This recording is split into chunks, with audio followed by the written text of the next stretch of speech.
আপনাদের ওই 25 বছরের পরিকল্পনাতেই কি শেখ মুজিবকে ক্ষমতাচ্যুত করার পরিকল্পনা ছিল? অবশ্যই। শেখ আচ্ছা। মুজিব কি? Sheikh Mujib was a main major player to implement the Indian design over right, Bengal. Right, right, G sir. কিভাবে তুমি দেশে মানে জাতীয়তাবাদী ভিত্তিতে নিজের সংস্কৃতি, নিজেদের ঐতিহ্য ভিত্তিতে, নিজেদের ধর্মীয় চেতনার ভিত্তিতে তুমি বাংলাদেশ বানাবে কিভাবে? How it is possible? এটা এই প্রশ্নটা তো আমার মনে হয় তোমার করাই উচিত ছিল না। এটা করা উচিত ছিল না কেন, এটা করলাম আপনার মুখ থেকে শোনানোর জন্য।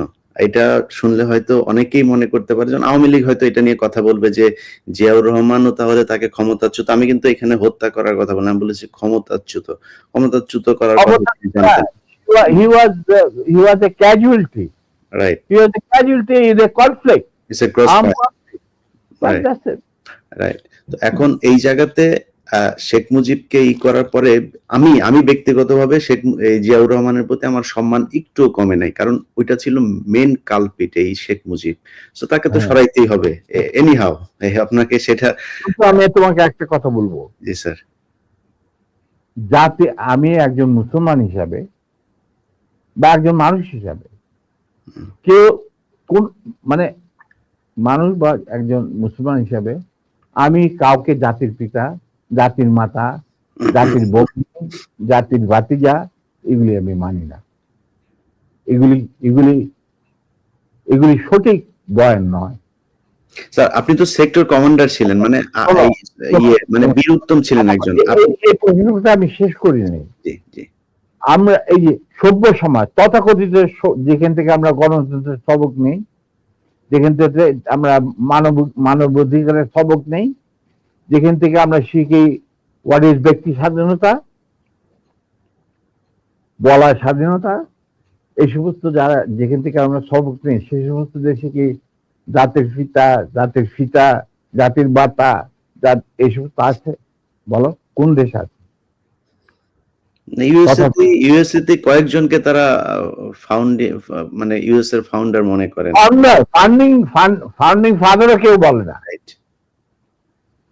দেখো Nelson Mandela was a friend of mine, উনি তো কোনদিন একসেপ্ট করে নাই যে তাকে বলা হোক জাতির পিতা। জম্মু কেনিয়াটা ওনাকে তো জাতির পিতা বলা হয় না। প্যাট্রিক লুমুম্বা অফ জাম্বিয়া, ওনাকে তো জাতির পিতা বলা হয় না। স্যার পিতা যদি বলা হয়, যেমন ভারতে এই কালচার আছে, কিন্তু ভারত যদি ভারতের কালচারকে মানবো কেন?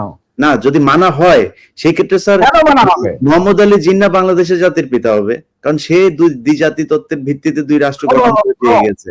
আর মোহাম্মদ আলী জিন্নাহ কোনোদিনই যদি হয়, যদি তারা করতেই চায়, তো তাহলে সে হবে। শোনো, জি sir, I am very straight. কারণ আমার দাদা নানারা সব ছিলেন ইয়ারট্রাইব ফ্রম দি আলিগড়। তারাই প্রতিষ্ঠা করতে মুসলিম লীগ নওয়াজ সাহেবের নেতৃত্বে। I come from a political family. My father was the GS of Dhaka University. ঠিক আছে? Now he became the leader of the youth and student front of Muslim League. উনারাই বিলাত থেকে নিয়ে আসছিল জিন্নাহকে টু প্রোভাইড লিডারশিপ। তাদের এক point agenda, মুসলমানদের যেন স্বাধীন দেশ চাই, নো আদার থিং। এবং প্রথম গুলি খায় এই পাকিস্তান আন্দোলনের মুভমেন্টে কারমাইকেল কলেজের একটা ছাত্র, যেই প্রসেশনের নেতৃত্ব দিচ্ছিলেন আমার বাবা। বুঝলে? অতএব আমার মনে হয়, আমি জিন্নাহকে যতটুকু জানি, তিনি নিজেও কোনোদিন জাতির পিতা হিসেবে খেতাব নিতে রাজি হতেন।